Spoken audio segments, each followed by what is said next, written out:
नमस्कार, TV 9 digital में आपका स्वागत है और मैं हूं कार्तिकेय शर्मा और आप देख रहे हैं सियासत की बात। और हमारे इस खास कार्यक्रम में शुरुआत में हम नजर डालते हैं 4 बड़ी सुर्खियों पर। पहली सबसे बड़ी खबर है सोशल मीडिया पर पोस्ट किए जाने वाले कंटेंट से जुड़ी हुई। जी हाँ, मैं इस खबर की इसलिए बात कर रहा हूं क्योंकि इसको लेकर, रेगुलेशन को लेकर कई सवाल उठ गए हैं और गंभीर सवाल उठाए जा रहे हैं क्योंकि मामला है कंप्लायंस का। इन सबके बीच में है डॉक्यूमेंट्री काली के पोस्टर विवाद के बाद अब फिल्म मेकर लीना मणिमेकलाई की ट्विटर पर नई पोस्ट से जबरदस्त बवाल हुआ है। उन्होंने भगवान शिव पार्वती को सिगरेट पीते दिखाया।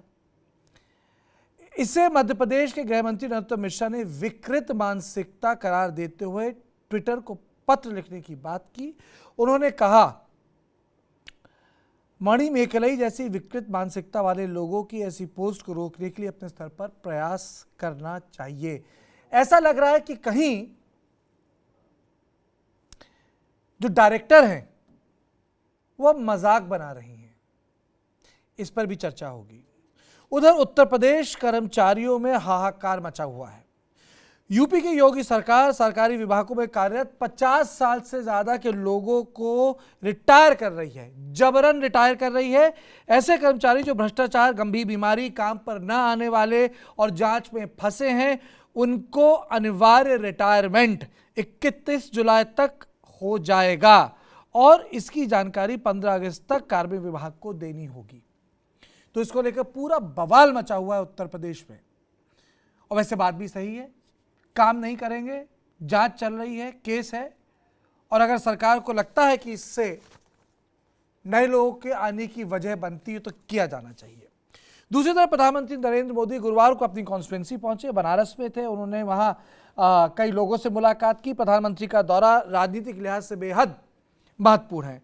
विधानसभा चुनाव में मिली जीत के बाद प्रधानमंत्री काशी में थे। उन्होंने अपने इस विजिट में 1812 करोड़ रुपए की 45 योजनाओं की सौगात काशी को दी। 1812 करोड़, इसमें 1220 करोड़ रुपए की 13 योजनाओं का शिलान्यास और 591 करोड़ रुपए की 32 योजनाओं का लोकार्पण शामिल है। आप सोचिए कि प्रधानमंत्री ने इतनी सारी योजनाएं काशी में दी हैं। मुझे नहीं लगता कि किसी भी प्रधानमंत्री ने एक दिन में इतनी सारी अनाउंसमेंट की होगी। और आखिर में प्यार एक ऐसी चीज होती है कि कभी भी हो जाती है, किसी को भी हो जाती है। जी हां, मैं बात कर रहा हूं भगवंत मान की शादी की। भगवंत मान गुरुवार को दूसरी बार शादी के बंधन में बंध गए। चंडीगढ़ के सरकारी आवास में भगवंत मान ने डॉक्टर गुरप्रीत कौर से शादी की। उसमें आम आदमी के दिल्ली के मुख्यमंत्री अरविंद केजरीवाल, राघव चड्ढा, तमाम लोग मौजूद थे। छोटी सी सेरेमनी थी। उन्होंने छोटी, शालीन, सरल सेरेमनी में डॉक्टर गुरप्रीत कौर से शादी की, जो पेशे से डॉक्टर है। और आइए अब हम बात करते हैं एक ऐसी खबर की जिससे आप अंदाजा लगा सकते हैं कि महाराष्ट्र की राजनीति किस तरफ जा रही है। लोगों को लग रहा था कि भाई सत्ता हाथ से तो चली गई, लेकिन उद्धव ठाकरे संगठन को हाथ से बाहर जाने नहीं देंगे। लेकिन ऐसा लग रहा है तो सत्ता तो गई, संगठन भी उद्धव ठाकरे के हाथ में नहीं होगा।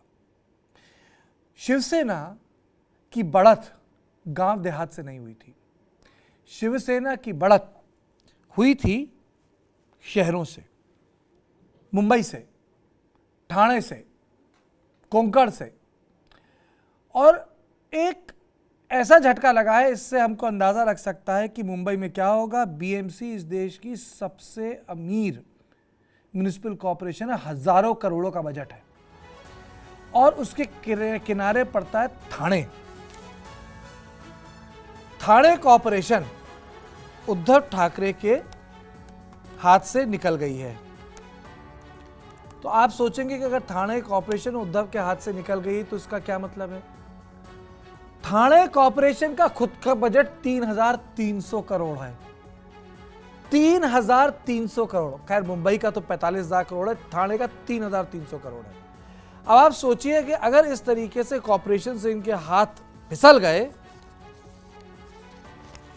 तो उद्धव ठाकरे की पार्टी, अब मैं शिवसेना नहीं बोल रहा हूं, उद्धव ठाकरे की पार्टी चुनाव लड़ने लायक नहीं होगी। और एकनाथ शिंदे ने यह दिखा दिया है कि ठाणे का राजा कौन है। और ये शायद शिवसेना के इतिहास में पहली बार हुआ है।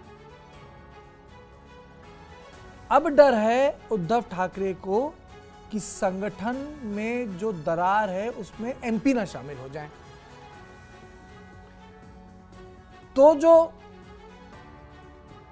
विभाजन है वो तीनों स्तर पे हो जाएगा, चारों स्तर पे, विधानसभा के स्तर पे, संगठन के स्तर पे, सांसदों के स्तर पे और लोकल इकाइयों के स्तर पे। और इस खबर पर मेरे साथ जुड़ गए हैं मेरे सहयोगी वरिष्ठ पत्रकार अभिजीत ब्रह्मनाथकर मुंबई से। मेरे साथ स्टूडियो में टीवी9 डिजिटल के एग्जीक्यूटिव एडिटर पंकज कुमार मौजूद हैं। यूसुफ अंसारी साहब मेरे साथ जुड़े हुए हैं वरिष्ठ पत्रकार स्काइप से। सुनील शुक्ला जी जुड़े हुए हैं। तो सबसे पहले मैं अभिजीत आपके पास जाऊंगा। अभिजीत, ये हुआ क्या? सबके सब चले गए। कार्तिकेय, अभी तो ये झांकी है, बाकी बहुत कुछ थाना में और बाकी है। थाना जो जिला आता है ये मुंबई के बाद सबसे बड़ा जिला है महाराष्ट्र का। यहाँ से 4 सांसद जीत के आते हैं, उसके बाद 24 विधायक जीत के आते हैं और 4 बड़ी महानगर निगम थाना से आती है। उसमें से 2 जो महानगर निगम है, मीरा भाईंदर और नई मुंबई, ये भाजपा के साथ है। और जो थाना महानगर निगम है और कल्याण डोंबिवली, ये 2 महानगर निगम शिवसेना के साथ है। यहाँ जितने भी विधायक हैं वो शिंदे के निष्ठावान सैनिक माने जाते हैं। उन्होंने बगावत की है तो उसका ट्रेलर हमने कल रात देखा। ये नंदनवन आधिकारिक निवास स्थान है एकनाथ शिंदे जी का, मलबार हिल में वो रहते हैं, वहां का आधिकारिक निवास स्थान है। वहां 66 में से 64 विधायक, कल 64 नगर सेवक उपस्थित थे। एक विधायक बीमार चल रहा है, वो अस्पताल में है, और दूसरे नगर सेवक जो है वो अभी उत्तर भारत घूम रहे हैं। और जो नगर सेविका बची है वो नंदिनी विचारे है। थाना के जो सांसद है उनकी पत्नी है, वो सांसद पति है, तो उसके साथ कोई ना कोई अपने घर परिवार का ही सदस्य है तो वो रहेगा। और आगे पीछे जब ये बगावत बड़े पैमाने पे पूरे राज्य में बढ़ेगी तो मुझे लगता है राजन विचारे और उनकी पत्नी नंदिनी भी शिवसेना छोड़कर एकनाथ शिंदे के गुट में शामिल हो जाएगी। तो मुझे लगता है सरकार तो चली गई, संगठन अभी जाने के कगार पर है और केंद्र में 18 जुलाई से संसद का सत्र है, तब सांसद भी बगावत करेंगे।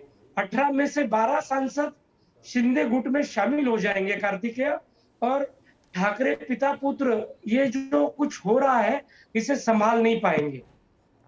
अभिजीत, आप कह रहे हैं कि 12 सांसद ज्वाइन कर सकते हैं, लेकिन 3,300 करोड़ का बजट है थाने का।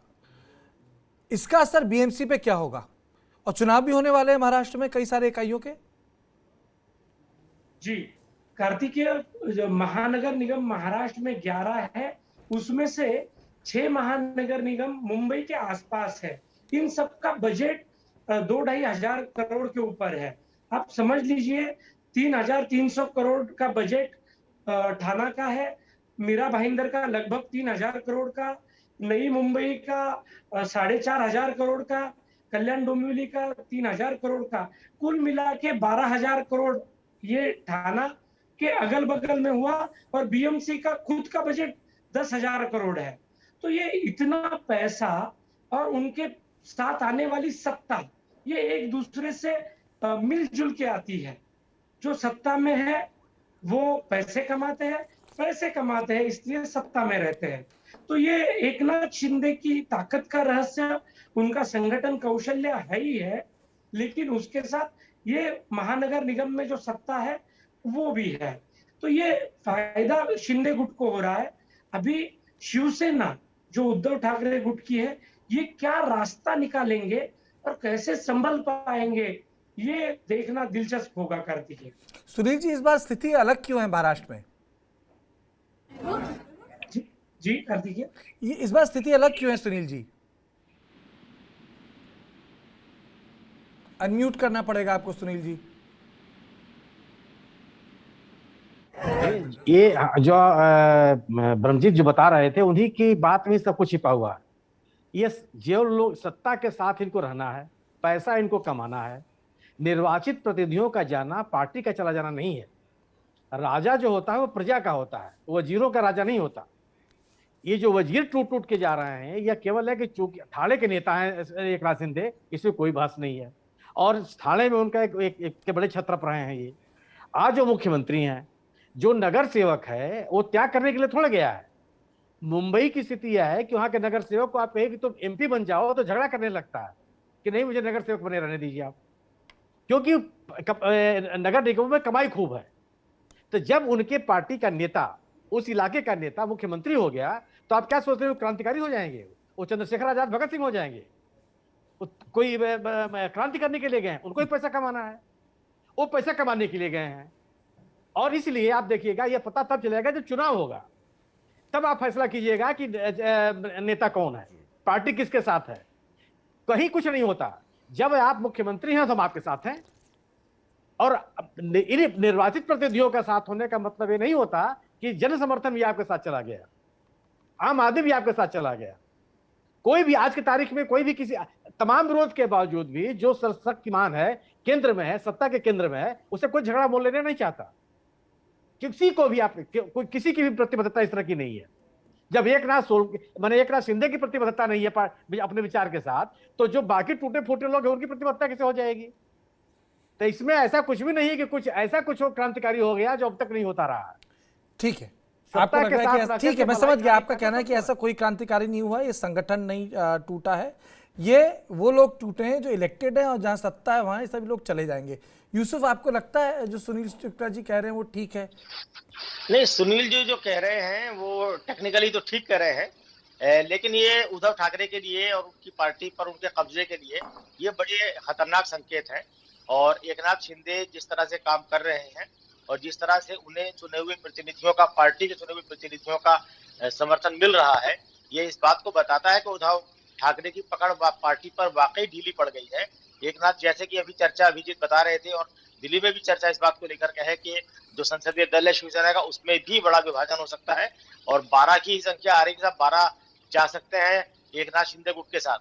तो अगर 18 में से 12 सांसद चले जाएंगे और 55 में से 40 से 39 या 40 विधायक उनके साथ चले गए हैं, और ये 67 में से इतने पार्षद चले गए कि पार्षदों पर शायद एंटी डिफेक्शन लॉ लागू नहीं होता है, वो विधायकों और सांसदों पर लागू होता है। तो ये तो समझ लीजिए कि पार्टी की कमान उद्धव ठाकरे के हाथ से निकल के शिंदे की तरफ बढ़ती हुई दिख रही है। अगला कदम उनका ये हो सकता है कि पार्टी के जो बड़े नेता है, अगर ये नगर सेवक पैसा कमाने के लिए शिंदे के साथ जा रहे हैं, सत्ता के साथ जा रहे हैं, तो फिर वहां पर जिला अध्यक्ष और जो पार्टी से जुड़े हुए नेता है, पैसा तो उन्हें भी कमाना है, तो वो भी सत्ता के साथ जाएंगे।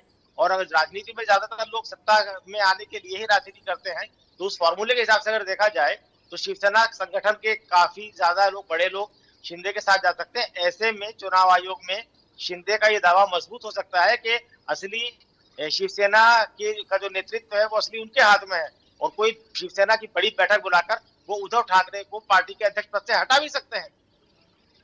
इस लिहाज से वो शिवसेना पर कब्जा कर सकते हैं, उसकी तरफ उसी डायरेक्शन में ये जो लड़ाई है, पार्टी के अंदरूनी लड़ाई, उस डायरेक्शन में बढ़ती हुई मुझे दिख रही है। क्योंकि अगर चुनाव आयोग में शिंदे बहुमत साबित कर देंगे कि पार्टी के ज्यादातर जो नेता है वो हमारे साथ हैं, चुने हुए प्रतिनिधि हमारे साथ हैं, संगठन के लोग हमारे साथ हैं, तो उद्धव ठाकरे को पार्टी अध्यक्ष पद से हटा देंगे तो वो तो पूरी पार्टी लेकर उड़ जाएंगे।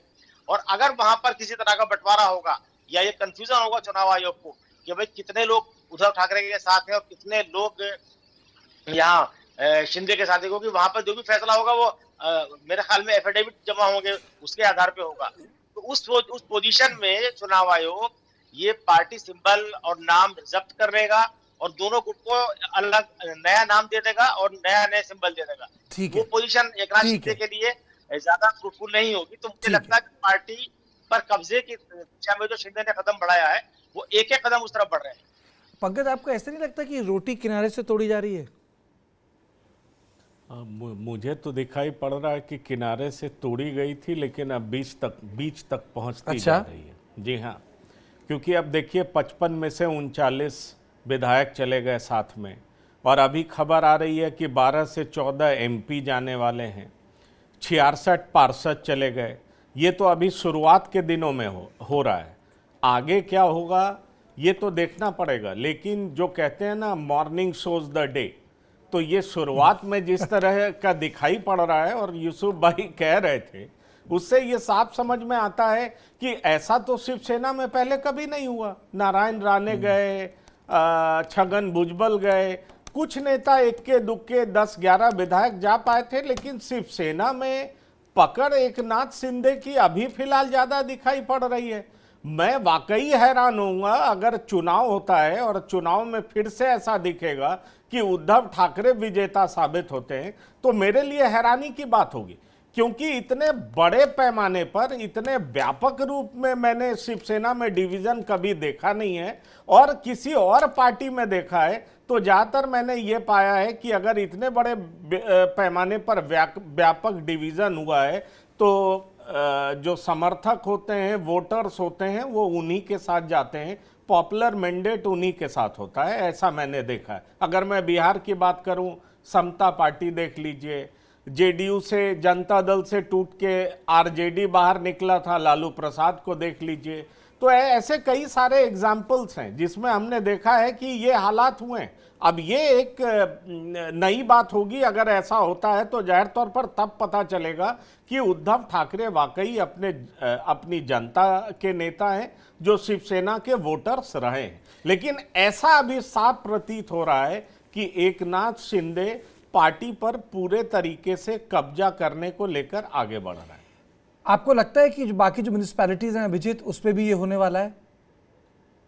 बिल्कुल कार्तिकेय, अभी जो पंकज कह रहे थे उन्हें आश्चर्य लग रहा है, लेकिन हम महाराष्ट्र की राजनीति को पिछले 7 साल में करीब से जो देख रहे हैं, उसमें ये तय था यदि एकनाथ शिंदे बगावत करते तो यही हश्र शिवसेना का हो जाता। उन्होंने पिछले विधानसभा में एकनाथ शिंदे ने तकरीबन शिवसेना ने 117 सीट लड़ी थी, उसमें से 100 उम्मीदवार को जो आर्थिक रसद पहुंचानी थी वो पहुंचाई। उन्हें चुनाव में जो साम दाम दंड भेद की मदद करनी चाहिए होती वो की। उसी तरीके से उन्होंने हर नगर निगम में काम किया, महानगर निगम में काम किया, जिला पंचायत में काम किया। और सबसे अहम बात यह है, अभी कार्तिकेय हम थाना की बात कर रहे हैं, थाना में 122 नगर निगम के पार्षद है, उसमें से 66 पार्षद ये शिवसेना शिंदे गुट के हैं, 50 पार्षद भाजपा के हैं, और जो बच्चे थोड़े बहुत है 5-6 उसमें कांग्रेस एनसीपी है। तो ये जो शिवसेना शिंदे गुट की लड़ाई थी वो भाजपा के साथ ही थी। यदि शिवसेना गुट एकनाथ शिंदे और भाजपा साथ में लड़ते हैं तो ये नगर निगम के पार्षद ऐसे ही जीत जाएंगे। तो इन्होंने अपना भविष्य भी देखा है, अपनी राजनीति भी बहुत अच्छी तरीके से सहेजी है एकनाथ शिंदे के साथ जाके। और ये मैं जो कह रहा था ये झांकी है, बाकी पूरा महाराष्ट्र शिंदे के लिए बाकी है। और आने वाले सितंबर अक्टूबर में महाराष्ट्र में चुनाव है, नतीजे भी मुझे जो लगता है कि एकनाथ शिंदे के गुट के जो पार्षद है वो सबसे ज्यादा जीतेंगे, क्योंकि जो नए लोग होंगे, यदि उद्धव ठाकरे, आदित्य ठाकरे उम्मीदवार तो नया खड़ा कर देंगे, लेकिन उसको रिसोर्स कहां से देंगे? अच्छा, मुझे एक चीज बताइए अभिजीत, मातोश्री में उद्धव ठाकरे क्या लोगों से मिलना शुरू कर दिए हैं? जनता दरबार चल रहा है? कार्तिकेय, मातोश्री में जनता दरबार नहीं है अभी। जनता दरबार ये शिवसेना भवन में चालू हो गया है। हर विभाग में जितने कार्यकर्ता है, विभाग प्रमुख, शाखा प्रमुख, सभी मोर्चों के अध्यक्ष, उन सबको बुलाया जा रहा है, उनसे बात की जा रही है। लोग जब बैठक करके नीचे उतरकर पत्रकारों से बात करते हैं तब कहते हैं 2.5 साल सत्ता में थे, उन्होंने हमें पूछा नहीं, अब सत्ता चली गई है, हमें पूछ रहे हैं। ये आम सैनिकों की प्रतिक्रिया है कार्तिकेय, और इसमें सब कुछ समा गया है ऐसा मुझे लगता है। जब सत्ता में थे पूछा नहीं, शिंदे ने तो आप ये कह रहे हैं अभिजीत, आप ये कह रहे हैं कि शिवसेना के काडर में अभी भी नाराजगी है उद्धव से? बहुत ज्यादा नाराजगी है। सबका कहना यही है, बाला साहब ठाकरे की राजनीति ये कांग्रेस विरोध की राजनीति थी। उन्होंने कभी कांग्रेस के साथ गठबंधन नहीं किया। अब उद्धव जी ने सत्ता के लिए कांग्रेस के साथ गठबंधन किया, बाला साहब के विचारों को तिलांजलि दी, हमें वो पसंद नहीं है। ये जी। अमूमन शिवसेना कार्यकर्ताओं की भावना है। इसी की वजह से शिंदे की बगावत बहुत बड़ी दिख रही है। जब राणे ने, भुजबल ने बगावत की तो वो कांग्रेस में चले गए थे, और शिंदे कहते हैं मैं तो माँ ने पीटा तो मौसी के पास गया। मौसी तो हिंदुत्व की ही बात करती है ना। बहुत बढ़िया कहा आपने। सुनील जी, आपका कहना है कि ये संगठन से इसका कोई लेना देना नहीं है, ठीक है, लेकिन मैं आपसे पूछना चाहूँगा कि कहीं ना कहीं रीइन्वेंशन भारी पड़ गया क्या ठाकरे इसको, जो आदित्य ठाकरे या उद्धव ठाकरे कर रहे थे? एक थोड़ी सुआव इमेज, एक सोफिस्टिकेटेड इमेज, एक थोड़ा पार्टी जो ग्रो अप कर गई है इमेज, मतलब लीडरशिप ने एक फैसला लिया पार्टी को अलग दिशा में ले जाने के लिए, लेकिन काडर को वही चाहिए था, कुछ दूसरी ही चीज़ चाहिए थी, उसे वही पुराना बाल ठाकरे वाला टॉनिक चाहिए था।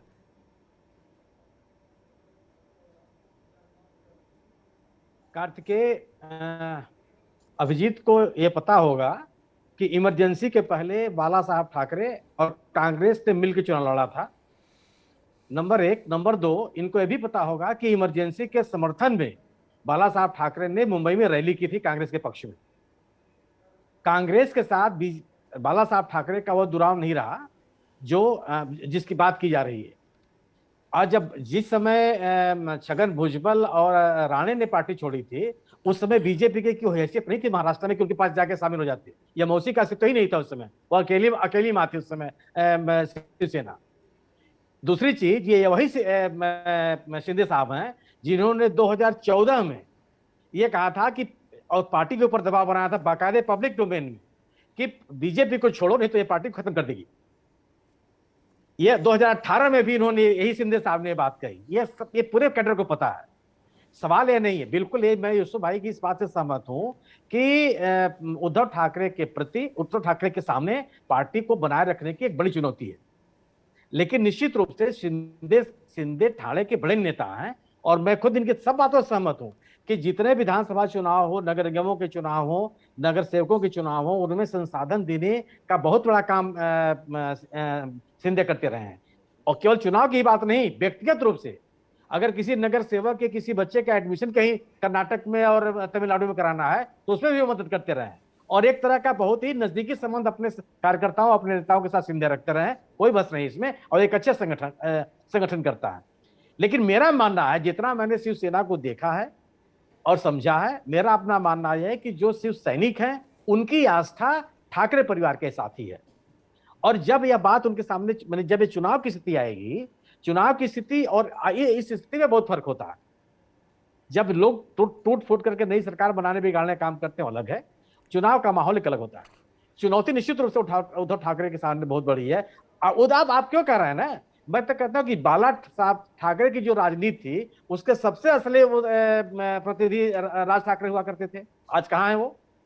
जो सक्रियता, जो तेजी, जो आक्रामकता राज ठाकरे के पास है, और जिसके जो पर्याय माने जाते थे, सब कहते थे कि बाला साहब ठाकरे के प्रतिनिधि राज ठाकरे हैं। न तो नगर सेवकों ने, न शिव सैनिकों ने उनको एक्सेप्ट किया, न आम आदमी ने एक्सेप्ट किया। एक अलग तरह, मेरी अपनी समझ है, मैं गलत भी हो सकता हूं, अभिजीत सही हो सकते हैं, मेरी अपनी एक समझ है कि लोगों का बाला साहब ठाकरे के परिवार के प्रति, शिव सैनिकों का एक अलग तरह का रागात्मक लगाव है, और वह चीजें सामने आएंगी। आजकल की घटनाओं के मद्देनजर ये नतीजा निकाल लेना कि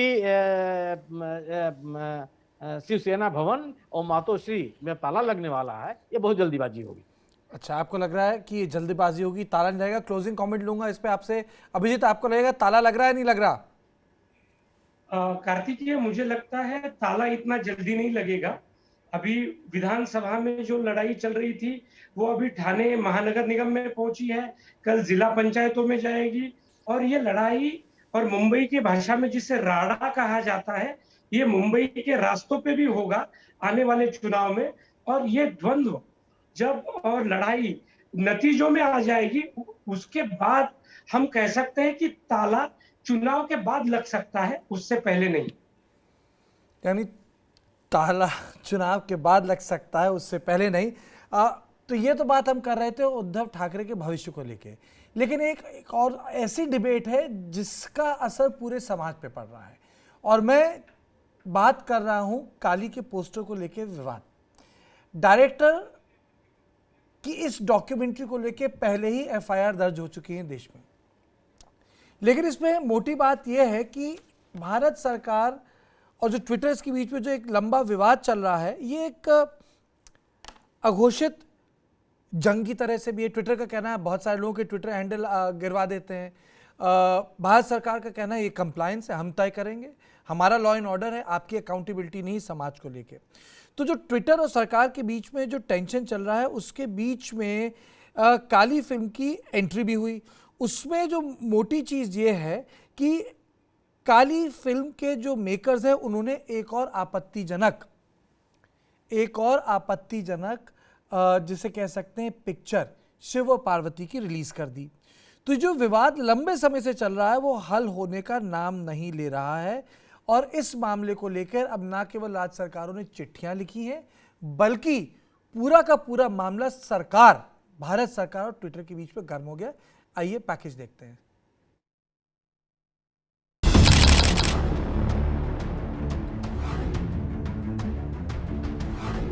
ट्विटर सोशल मीडिया का वो प्लेटफॉर्म है जहां लोग अपनी भावनाओं को व्यक्त करते हैं, लेकिन कई बार वो अपनी भावनाओं को व्यक्त करते करते न सिर्फ किसी व्यक्ति विशेष बल्कि धर्म और देश तक पर भी सवाल खड़े करने लगते हैं।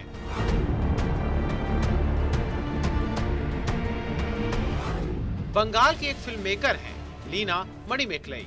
फिल्में बनाती हैं, लेखक भी हैं, लेकिन इस बार उनकी डॉक्यूमेंट्री फिल्म का जो पोस्टर आया है उसे किसी भी धर्म का व्यक्ति सही नहीं ठहरा सकता। अभी काली के पोस्टर पर विवाद चल ही रहा था कि फिल्म की एक और तस्वीर वायरल हुई जिसमें फिर से वही दोहराया गया। सोशल मीडिया पर धर्म विशेष को लेकर आपत्तिजनक पोस्ट और ट्वीट की संख्या दिन प्रतिदिन बढ़ती ही जा रही है, जिसे लेकर अब सरकार ने सख्ती का मन बना लिया है। पिछले साल ही भारत सरकार के इलेक्ट्रॉनिक्स और सूचना प्रौद्योगिकी मंत्रालय के सचिव और ट्विटर की global public policy vice president Monique Meche के बीच वर्चुअल वार्ता हुई। इस वार्ता में सरकार ने ट्विटर से दोहरे मापदंड न अपनाने और सरकारी आदेशों का उल्लंघन न करने, साथ ही लोकतांत्रिक संस्थानों का सम्मान करने के लिए कहा है। साल बीत गया, लेकिन ट्विटर ने ऐसे अकाउंट्स पर कोई सख्ती नहीं दिखाई जो कहीं धार्मिक भावनाओं के साथ साथ देश का अपमान कर रहे थे, जिसे लेकर सरकार की ओर से ट्विटर को नोटिस जारी करते हुए ट्विटर इंडिया को 4 जुलाई 2022 तक नए आईटी कानून को लागू करने का आखिरी मौका दिया गया। आईटी मंत्रालय ने ट्विटर को नोटिस भेजकर साफ किया कि ट्विटर जल्द नए नियमों को पूरी तरह से लागू करे, वरना उसे गंभीर परिणाम भुगतने के लिए तैयार रहना चाहिए। कोई भी कंपनी हो, किसी भी क्षेत्र में हो, उसे भारत के कानून मानने ही चाहिए, और ये सभी की जिम्मेदारी है कि देश के पार्लियामेंट से जो भी लीगल कोई भी कानून पास होता है उस कानून को पालन करना ही चाहिए। वहीं ट्विटर ने अपने सोशल मीडिया प्लेटफॉर्म से कंटेंट हटाने से जुड़े भारत सरकार के कुछ फैसलों को न्यायालय में चुनौती देने का निर्णय लिया है। एक निजी न्यूज एजेंसी ने इस मामले से वाकिफ कुछ सूत्रों के हवाले से बताया है कि ट्विटर ने कुछ अधिकारियों की तरफ से अधिकार के कथित दुरुपयोग को कानूनी चुनौती दी है। आपत्तिजनक कंटेंट हटाने के आदेश की न्यायिक समीक्षा की ये कोशिश इस अमेरिकी कंपनी और भारत सरकार के बीच टकराव में एक और कड़ी साबित होगी।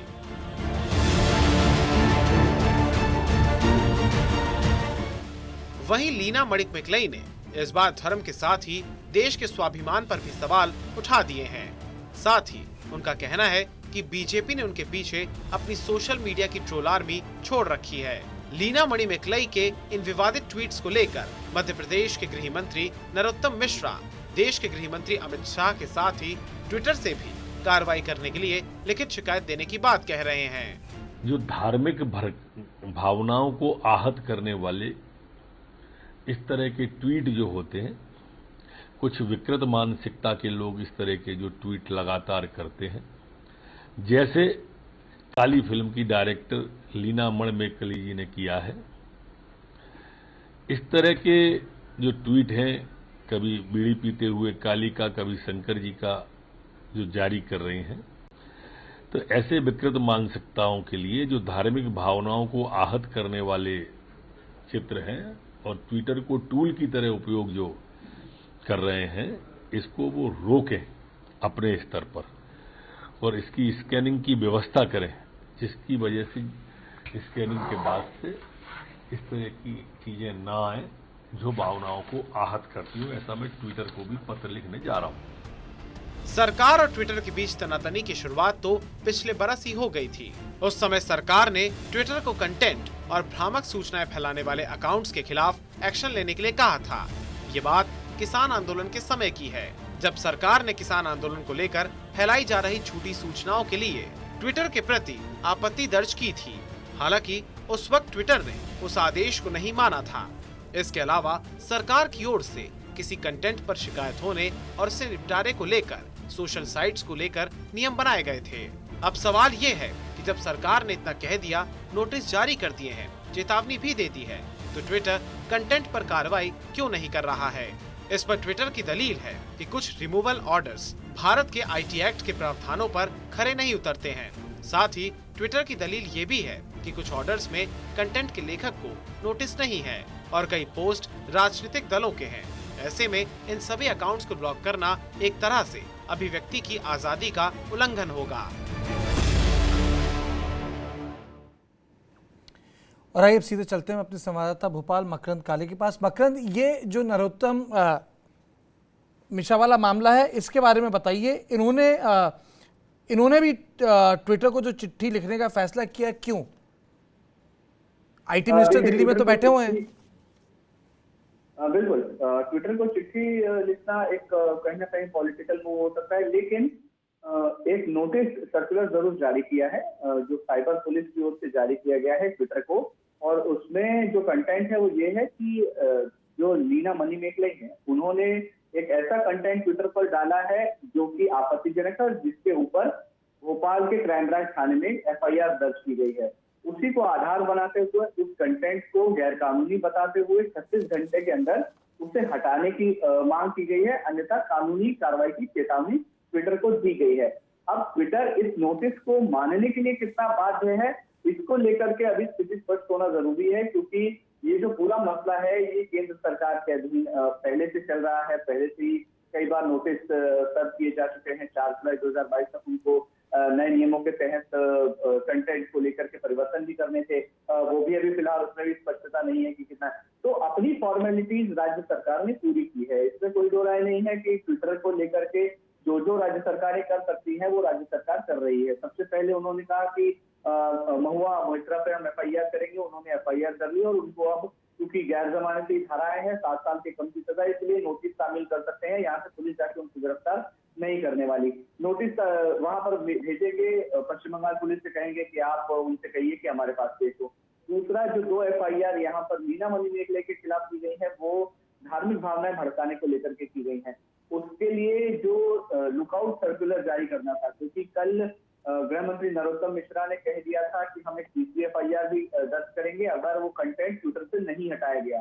तो लीना मणि मेकलई ने और चुनौती देते हुए दूसरा एक फोटो ट्वीट कर दिया। इस पर गृह मंत्री नरोत्तम मिश्रा से जब हमने बात की तो उन्होंने कहा कि हम एफआईआर तो दर्ज कर ही चुके हैं, अब हम केंद्र सरकार को ये कहेंगे कि आप लुकआउट सर्कुलर जारी करिए। लुकआउट सर्कुलर में जो भी इंटरनेशनल कानून है उनके तहत लुकआउट सर्कुलर जारी करके उनको गिरफ्तार करने की जो भी कानूनी प्रावधान है वो करने हैं। तो मध्य प्रदेश सरकार ने अपनी फॉर्मेलिटीज करते हुए इसका जो परफॉर्मा होता है, जिसमें पूरा डिटेल उस अपराधी का, उस आरोपी का दिया जाता है केंद्र सरकार और आईबी को, जिसके तहत अब वो लुकआउट सर्कुलर जारी करेंगे। तो वो जो परफॉर्मा है, वो जो फॉर्मेट है, उसमें लीना मणिमेखले की पूरी जानकारी उन्होंने सेंट्रल गवर्नमेंट को भेज दी है। अब उनके ऊपर निर्भर करता है कि लुकआउट सर्कुलर कब जारी करते हैं। हालांकि जो पुलिस अधिकारियों से या जो टेक्निकल इसके एस्पेक्ट हैं, हमने जब बात की अफसरों से, तो उनका कहना है कि लंबा प्रोसेस है, बहुत जल्दी तो लुकआउट सर्कुलर जारी होने की संभावना नहीं है, लेकिन सरकार ने, राज्य सरकार ने अपनी ओर से पूरी फॉर्मेलिटीज कर दी है। तो जहां तक राज्य सरकार का सवाल है, लीना मणिमेखले और चाहे वो महुआ मोइत्रा हो, दोनों ने जो काम किया है वो धार्मिक भावनाएं भड़काने का है। इस आशय से एफआईआर तो दर्ज कर ली गई है, लेकिन उसके बाद कार्रवाई कैसे होगी, ये पूरा कानूनी पहलू है, तकनीकी पहलू है। लेकिन सरकार की ओर से जो जन भावनाओं को मद्देनजर रखते हुए जो कार्रवाई करनी थी, और राज्य सरकार ने कर ली है। तो इसको हम ये मान सकते हैं कि जन भावनाओं को ध्यान में रखते हुए, क्योंकि दोनों ही मामलों में, चाहे वो महुआ मोइत्रा का मामला हो, चाहे वो लीना मणिमेखले का मामला हो, एक स्थानीय नागरिक की शिकायत पर ये पूरा मामला दर्ज किया गया है। तो भावनाओं को ख्याल रखते हुए एफआईआर दर्ज कर दी गई है, कानूनी कार्रवाई कर दी गई है, लेकिन उसका परिणति क्या होती है, उसका रिजल्ट क्या होता है, इस बारे में अभी कुछ भी कहना जल्दबाजी है। क्योंकि कानूनी रूप से ये जो कहा जाए कि क्षेत्र है या फिर कहा जाए ज्यूरिसडिक्शन है, वो राज्य सरकार का नहीं है, वो दूसरी राज्य का है एक, और एक इंटरनेशनल है। तो सरकार की ओर से जो फॉर्मेलिटीज की जा सकती हैं वो की जा रही है।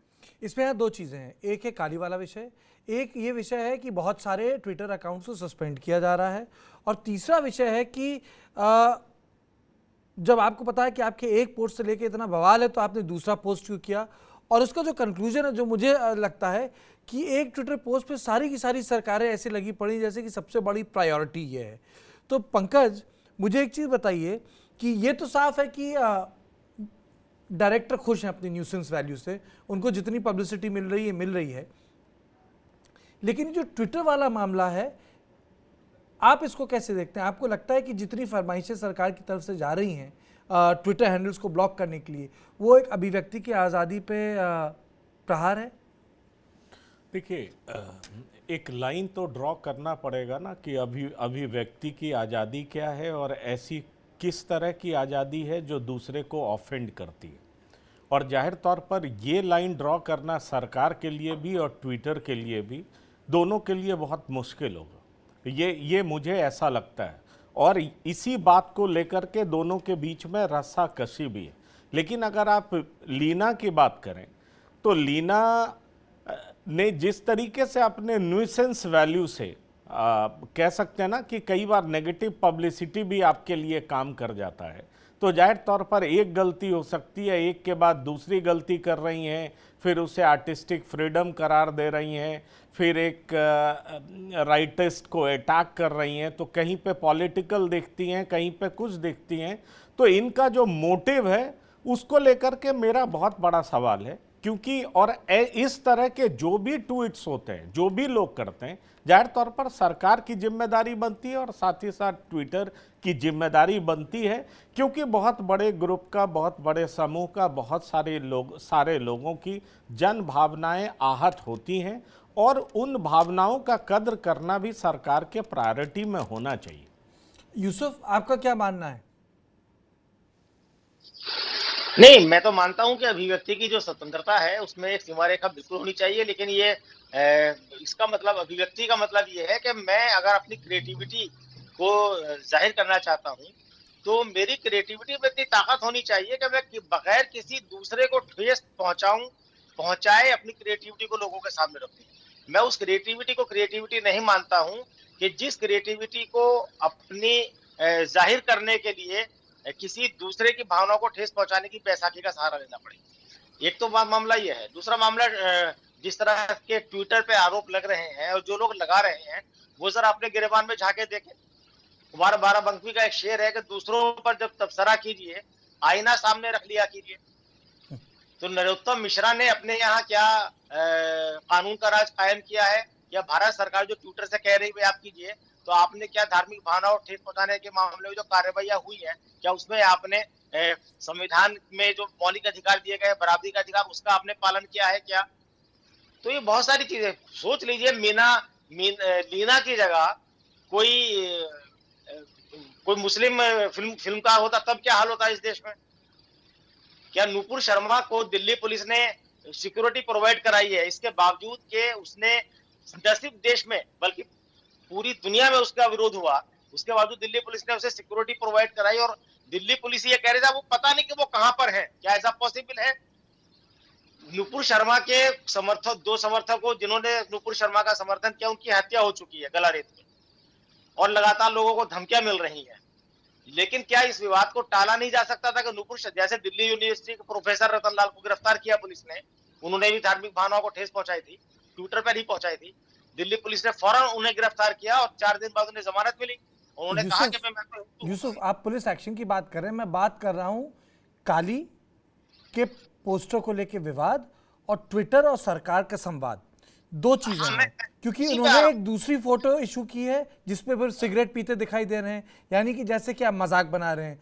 दूसरा मुद्दा है कि कितनी, जिसे कह सकते हैं, फरमाइश जा रही है ट्विटर के पास। मैं तो पेपर पढ़ रहा था, शायद 7-8 हज़ार फरमाइशें गई थी, 400 से बढ़ के। तो ट्विटर का कहना है कि ये तो फ्रीडम ऑफ एक्सप्रेशन के खिलाफ है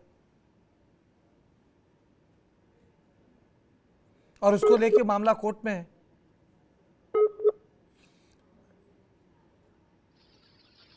सुनील जी, आपको क्या लगता है, ये मामला फ्रीडम ऑफ एक्सप्रेशन का है या एक व्यक्ति है जो बार बार बदमाशी कर रहा है ट्विटर पे?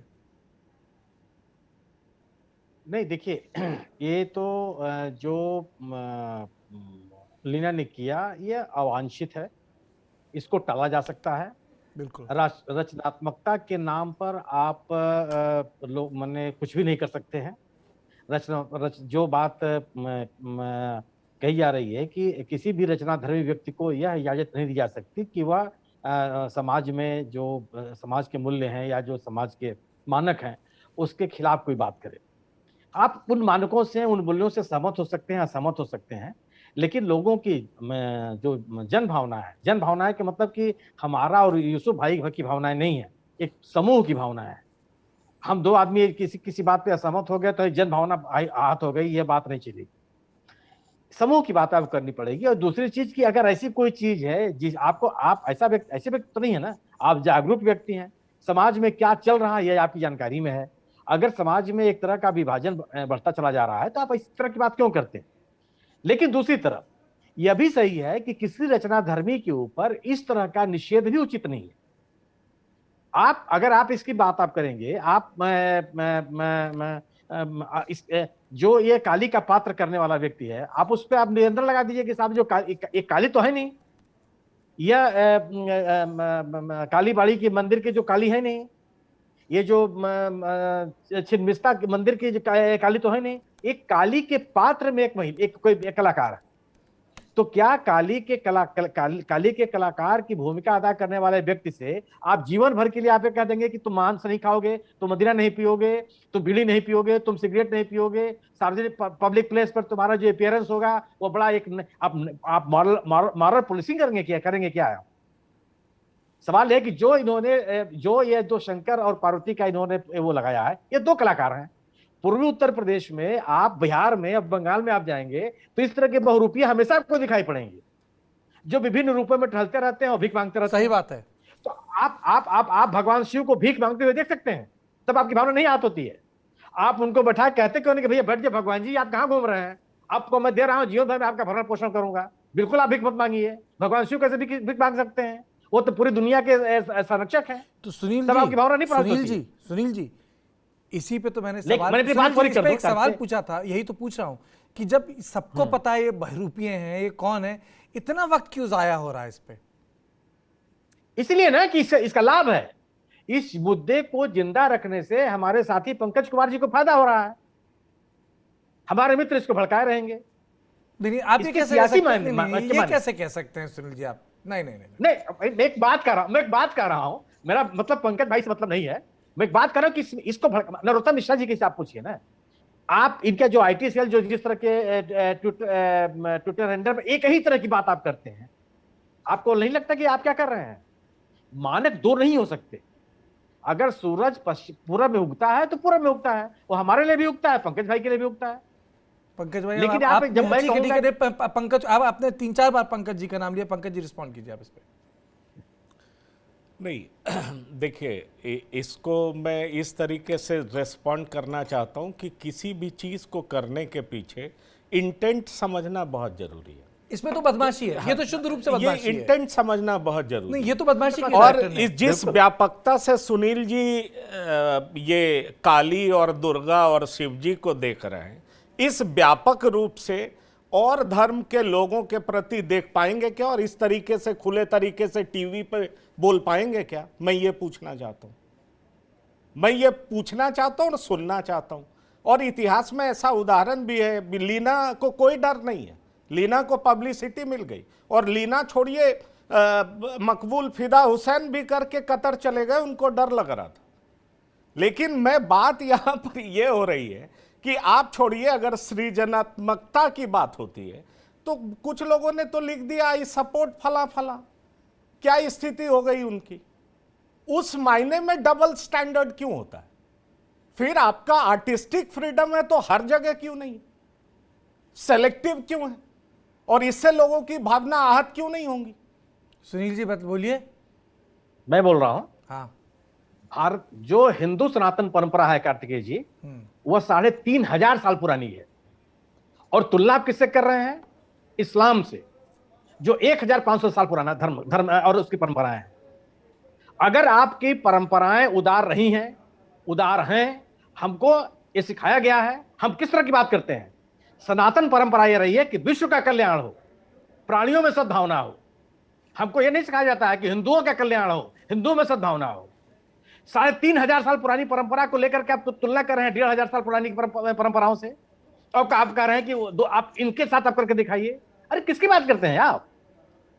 हाँ, जो आपकी समृद्ध परंपरा उस पर गर्व करने के बजाय आप उन परंपराओं से अपनी तुलना करते हैं जो आपके कहीं पसगे में नहीं आती। इतने साल पुरानी जिन परंपराओं को आप जीते रहे हैं, आप कह रहे हैं कि आप उनके साथ क्यों नहीं करते हैं आप? अरे कौन सी लॉजिक होती है साहब? अगर हम उदारवादी रहे हैं, सहिष्णुता हमारे अंदर रही है, नैतिकता हमारे पास रही है, परोपकार हमारे जीवन का अंग रहा है, प्राणियों में आम आदमी को हम उस तरह से देखते रहे हैं, तो इसको स्वीकार करने में क्या दिक्कत है? ठीक है। अगर मान लीजिए कि आप इसको स्वीकार नहीं करते, आप मानते नहीं, तो हम आगे स्वीकार तो हमने किया, हमने गर्दन काटने की बात तो की नहीं। किसने गर्दन काटने की बात की? कौन सा ऐसा उदाहरण हुआ? यही स्वीकार, जो कोई गर्दन काटने की बात, वही तो मैं कह रहा हूँ, स्वीकार कर रहे हैं लोग। अरे साहब, वैसी उदाहरण है, क्या क्या बोल गए, लोगों ने स्वीकार किया। और हम सब लोग कहते हैं कि उग्रता नहीं अपनानी चाहिए, लेकिन आर्टिस्टिक फ्रीडम के आड़ में विरोध ना हो और हम सहिष्णुता के नाम पर सब कुछ सहते चले जाएं, तो ये मेरे समझ में बात नहीं आती, और मुझे नहीं लगता कि आज का समाज इसको समझने के लिए तैयार है।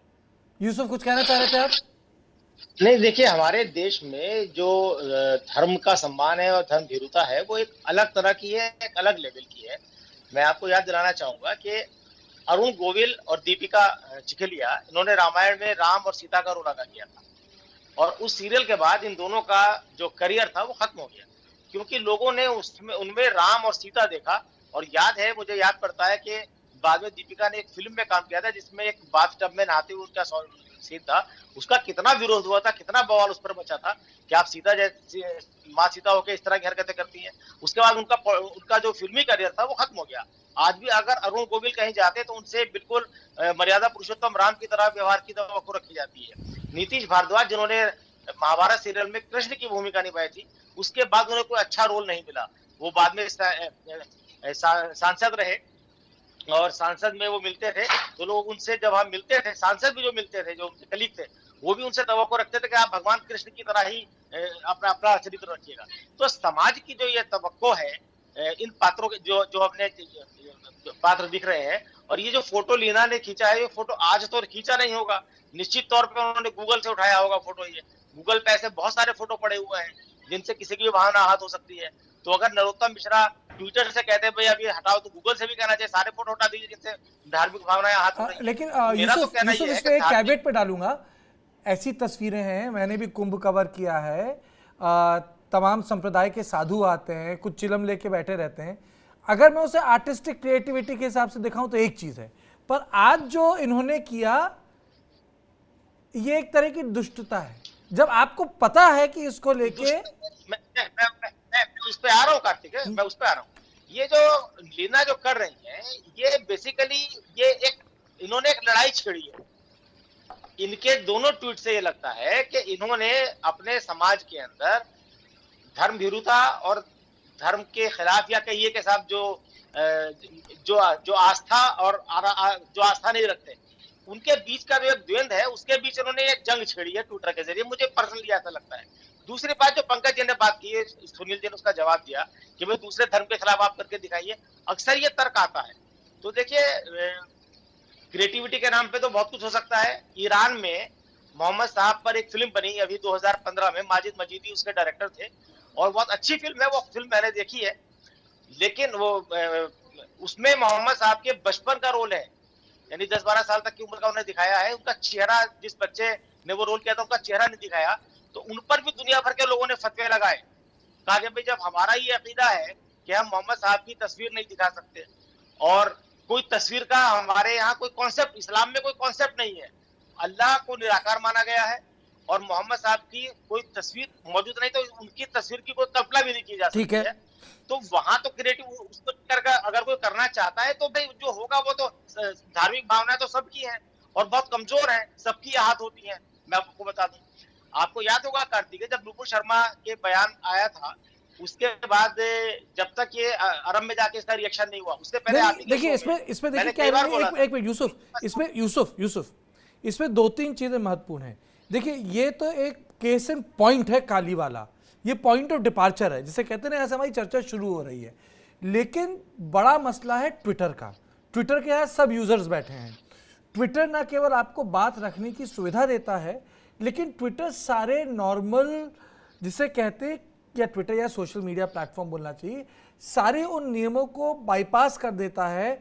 इस तरह के प्लेटफॉर्म जिसमें आप और हम काम करते हैं या कर चुके हैं, जैसे न्यूज़पेपर्स में कॉपी एडिट होती है, फिर दूसरी बार एडिट होती है। आपको पता होता है कि रीजनेबल रिस्ट्रिक्शन क्या होता है, क्योंकि हमारे देश में तो जो सबसे पहला अमेंडमेंट हुआ था वो तो फ्री स्पीच पर ही हो गया था 1952 के इलेक्शन से पहले, जो पंडित जी का अमेंडमेंट था। तो फ्री स्पीच में रीजनेबल रिस्ट्रिक्शन किया था जवाहरलाल नेहरू ने, जिसपे बहस हुई थी। तो मोटी बात यह है कि अब सरकार जो रिक्वेस्ट दे रही है वो रिक्वेस्ट ज़्यादा है, और उस रिक्वेस्ट में एक जो हमारा डिबेट का पहलू है जो काली के साथ साथ है, वो ये है पंकज कि जिस चीज़ में सरकार को ठीक लगे तो वो अलाउड, ना ठीक लगे तो फिर वो कंटेंट अलाउड नहीं है। आपको लगता है चिंताजनक है? ट्विटर से समस्याएं हुई हैं, लेकिन ओपिनियन भी तो लिबरेट हुई है निश्चित तौर पर। और ये सिर्फ सरकार के लिए ही नहीं है, अभी डिबेट इस बात को लेकर के भी है, मतलब कल आप और हमारे पास अगर नौकरी नहीं हो और पत्रकार की ट्रेनिंग के 20 साल से, तो आपको पता है ना कि अपनी बात रखने के आपके पास अभी प्लेटफॉर्म्स तो हैं। अभी सोशल मीडिया रेगुलेशन की बात चल रही है। जब सोशल मीडिया नहीं था तो हम अगर इसको दूसरे तरीके से देखें तो गांव और छोटे जगहों में लोग अपनी भावनाओं को, अपनी तकलीफों को, अपनी परेशानियों को जिस जरिए एक्सप्रेस कर रहे हैं, अगर उसको रेगुलेट कर दिया जाएगा, जाहिर तौर पर उनको कितनी परेशानी होगी। तो वो भी तो एक बड़ा सवाल है। लेकिन इसकी बात अभी हाल फिलहाल में किन्होंने की? सवाल वही है। तो होता क्या है कि जिनको जिन चीज़ों से खतरा होता है अपने कन्वीनियंस के हिसाब से चीज़ें देखते हैं। मुझे ये लगता है कि इन तमाम इम्पॉर्टेंट मसलों पर बहुत ही निरपेक्ष होकर के और बहुत ही जो कहते हैं कि जिसमें कोई उस तरह की भावनाएं ना हो, मेरे फेवर में क्या है, मेरे विरोध में क्या है, सरकार को डिसीजन लेना पड़ेगा और तभी ये जन कल्याण के लिए होगा। क्योंकि आप एक दो चीज़ों के नाम पर, यह भी तो सच बात है कि फ्रीडम ऑफ एक्सप्रेशन को रोक भी तो नहीं सकते, ये भी तो नहीं संभव है। और अगर ऐसा आप करते हैं तो जाहिर तौर पर संविधान में जो अधिकार दिए गए हैं नागरिकों को, उसका भी हनन होगा। ये भी एक बड़ा सवाल है। इसीलिए मैंने कहा कि ये लाइन ड्रॉ करना बहुत डिफिकल्ट है, और डिफिकल्ट से ज्यादा ये बहुत जरूरी है कि आप कितने निष्पक्ष हैं। मकरंद, आपको लगता है कि ओवरऑल जो हमारे यहाँ एक पॉलिटिकल माहौल हो गया है, बहुत आसान हो गया लोगों के लिए खटाक से चिट्ठी लिख के अकाउंट को बंद करना? या आपको लगता है ज़रूरी है, अगर समाज में सौहार्द बनाना है या अगर किसी तरह की तनाव को कम करना है, तो ये भी आपके पास अथॉरिटी होनी चाहिए, जैसे कि तनाव होता है तो ट्विटर आप नेट सस्पेंड कर देते हैं, ये हमने देखा है। बिल्कुल, सोशल मीडिया एक ऐसा माध्यम है जो बहुत तेजी के साथ अपनी जो सूचनाएं है वो उसका आदान प्रदान कर देता है। अगर एक जगह से दूसरी जगह सूचना भेजनी है तो सोशल मीडिया, कोई भी अगर उन्माद फैलाना है या कोई अगर अच्छी सूचना भी फैलानी है तो दोनों माध्यमों के लिए सोशल मीडिया बहुत अच्छा है। कहाँ रोड पर जाम लगाया आजकल वो भी सूचना बहुत जल्दी से आपको मिल जाती है सोशल मीडिया के जरिए। लेकिन जो सरकार का एस्पेक्ट है, सरकार का जो सोचना है उसके अकॉर्डिंग जन भावनाओं को ख्याल में रखते हुए वो FIR उन्होंने इस मामले में दर्ज की है। मामला मध्य प्रदेश का नहीं है, मध्य प्रदेश के बाहर का है। जो सांसद हैं वो TMC की है, जो महिला जो फिल्म मेकर है वो कनाडा की है, बाहर की है।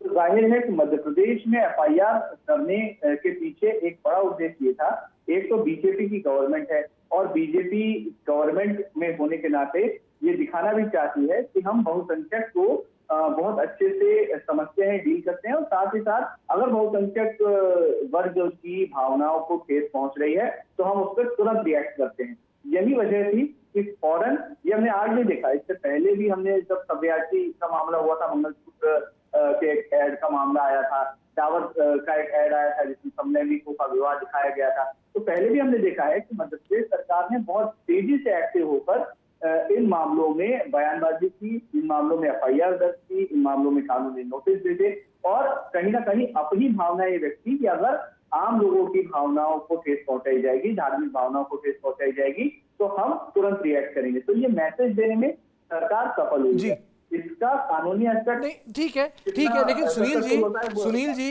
देखिए, मतलब कई बार चीज़ें होती हैं, परिस्थितियां बदल जाती हैं, पर बेसिक डिबेट वही होती है। तभी मैंने वो जो पंडित जवाहरलाल नेहरू ने 1951 में अमेंड किया था, 50 में अमेंड किया था कॉन्स्टिट्यूशन, और इसको पायलट किया था अंबेडकर और राजगोपालाचारी तब होम मिनिस्टर हो गए थे। और बड़ी अजीब बात है, देखिए आज़ादी का महोत्सव बनने वाला है 75 साल, और ये डिबेट आज भी जीवंत है। फ्री स्पीच या free speech with reasonable restriction, इस पर कभी अलग से चर्चा होगी बिना इस तामझाम के, क्योंकि वो मौलिक मुद्दा है। देखिए आज भी बात घूम के वहीं आ रही है, फ्री स्पीच या free speech with reasonable restriction. Sunil ji देखिए, मेरा मानना यह है कि बाहरी कोई भी हस्तक्षेप उचित नहीं है, यह स्वनियंत्रण की बात होनी चाहिए। मैं ये जानना चाहता हूं कि मध्य प्रदेश के, जिसकी बात कही जीत ने कि मकरंद ने, कि मध्य प्रदेश यह एक धार्मिक इशू है। क्या जो इस देश के धार्मिक स्थापित नेता हैं, किसी शंकराचार्य ने, किसी गणमान्य धार्मिक संगठन ने, मध्य प्रदेश के किसी जिले में सिविल सोसाइटी ने इस पर कोई आपत्ति की? सबसे पहले नरोत्तम मिश्रा खड़े हो गए, क्योंकि उसमें उनका एक पॉलिटिकल एजेंडा है। देश के किसी कोने में आप मुझे बताइए जहां पर ये मित्रा के खिलाफ, महुआ मित्रा के खिलाफ पश्चिम बंगाल के भाजपा के जिला अध्यक्ष बयान देना शुरू कर दिए। दुर्गापुर में, आसनसोल में, कोलकाता में, हावड़ा में कहीं भी सिविल सोसाइटी में लेकर के इसे प्रतिकार किया। अगर आप इन चीजों के माध्यम से अगर आप पॉलिटिकल एजेंडा चलाना चाहते हैं, बिल्कुल सही बात है, आप आजाद हैं। और मेरा अपना मानना है कि अगर इस तरह की चीजों पर आप इस चैनल पर बैठ के क्या बोलेंगे, इसके लिए बाहर से कोई रिस्ट्रिक्शन लागू किया जाए, यह सेंसरशिप कतई उचित नहीं है। हाँ, एक आंतरिक डिसिप्लिन, सेल्फ रिस्ट्रिक्शन हमारे अंदर होना चाहिए कि हम क्या करें क्या ना करें। जो अवांछित चीजें हैं वो बिल्कुल नहीं होनी चाहिए। लेकिन अगर आप इसका कानून बनाकर कोई बात करना चाहेंगे तो निश्चित या यकीन मानिए आप कि आप उसके दुरुपयोग का आप रोक नहीं सकते हैं, और दुरुपयोग होकर रहेगा। आज जो ट्विटर के साथ ये आप कर रहे हैं वह एकांगी है। आप जितने 5,000-7,000 लोगों की आपने लिस्ट दी है, अब देख लीजिए किन किन लोगों के बारे में है वो, और क्या वही लोग इस तरह का अनाचार कर रहे हैं, ठीक है। उल्लंघन कर रहे हैं? 30 सेकंड का क्लोजिंग कमेंट लूंगा। आपको लगता है कि वन साइडेड है ट्विटर पे जितनी रिक्वेस्ट जाती है? यूसुफ 30 सेकंड। नहीं, वन साइडेड तो मैं नहीं कहूंगा, लेकिन मुझे लगता है कि थोड़ा अति हो रही है। और मैं तो ये बात कहता हूँ कि देश में साइंटिफिक टेम्परामेंट को बढ़ाने की जरूरत है। हमारी धार्मिक भावनाएं आखिर इतनी कमजोर क्यों हो कि वो जरा सी बात से हाथ हो जाए। और अभी के प्रोग्राम में मैंने जब नुपुर शर्मा वाला मामला चल रहा था, मैंने कहा था नुपुर शर्मा के भी पैगंबर है, मेरे भी पैगंबर है, आपके भी, ये पूरी दुनिया के हैं।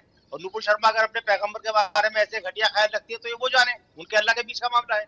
तो मेरा मानना यह है कि जो संविधान कहता है कि भाई देश में साइंटिफिक टेम्परामेंट को बढ़ाने की जरूरत है, स्टेट की तरफ से भी और नागरिकों को अपनी तरफ से भी, तो उस पर ज्यादा ध्यान दिया जाना चाहिए और धार्मिक भावनाओं को हमें अपनी मजबूत बनाना चाहिए कि छोटी छोटी बातों से वो आहत न हो। पंकज, नहीं, मैं यूसुफ जी की बात से सहमत हूं, पर इसमें एक चीज मैं ये ऐड करना चाहूंगा कि एक मसले को एक ही नजरिए से देखना चाहिए। मतलब जैसे हाँ, नहीं, उदाहरण कई हैं, अभी शॉर्ट कमेंट्स नहीं हो नहीं, पाएगा। मतलब आप लेकिन illustrate कर सकते हैं। हाँ, किसी भी मसले को एक नजरिए से देखना चाहिए। अलग अलग नजरिए से देखना निश्चित तौर पर सामाजिक सौहार्द को खराब करता है, वैमनस्यता फैलाता है। और मैं मानता हूँ ये ठीक है, पॉलिटिशियंस अपने कन्वीनियंस के हिसाब से चीज़ें करते हैं, और ये सच बात है, ये भी सही बात है कि जब तक हम सेल्फ डिसिप्लिन नहीं होंगे, हम ये नहीं मानेंगे कि मेरा धर्म, मैं अपने धर्म का आचरण करूं, साथ ही साथ दूसरे के धर्म का आदर करूं, जब तक हम ये नहीं मानेंगे सामाजिक सौहार्द बना नहीं रहेगा। ये और पुलिसिंग करके, रेस्ट्रिक्शंस लगा करके आप पूरे तरीके से इस पे कंट्रोल नहीं कर सकते। मेरा बस इस चीज़ पे एक ही मानना है। हमने दो अलग अलग चीज़ों पे डिबेट की, लेकिन जब हम मल्टी कल्चरल सोसाइटी में रहते हैं तो उसकी, मैं कहूँगा, बहुत सारी बुनियाद होती है, लेकिन एक बड़ी, उस बुनियाद का एक बड़ा महत्वपूर्ण हिस्सा होता है कि कहीं ना कहीं सबको इस बात को मानना चाहिए, कोई धर्म दूसरे धर्म से बड़ा नहीं होता, सब बराबर होते हैं, सब धर्म शांति की बात करते हैं, सब धर्म में जो जिसे कहते हैं ना कोड्स ऑफ एथिक्स, उस कोड्स ऑफ एथिक्स से आप शांति, प्रॉस्पेरिटी, पीस की भी बात कर सकते हैं। आपका दिमाग घूमेगा तो उतनी ही नफरत आप उसमें से निकाल सकते हैं। यानी मल्टीकल्चरल सोसाइटी में ये ज़रूरी है सब मान के चले कि सब धर्म बराबर के हैं। और हाँ, ये भी मैं कहूँगा कि जिस तरीके से दोनों तरफ से मिल्क किया जा रहा है इस कंट्रोवर्सी को, नतीजा ये है कि जिन प्लेटफॉर्म्स पे महंगाई, inflation, petrol, economy, jobs, aviation sector में जो घटनाएं हो रही हैं, चर्चा होनी चाहिए, उसकी बजाय एक ऐसी चीज़ पर चर्चा हो रही है जिससे शायद एक कंपनी, एक व्यक्ति, उससे जुड़े लोग प्रॉफिट कर रहे हैं। तो सियासत की बात में बस इतना ही। देश और दुनिया की बाकी खबरों के लिए आप देखते रहें TV9 डिजिटल। नमस्कार।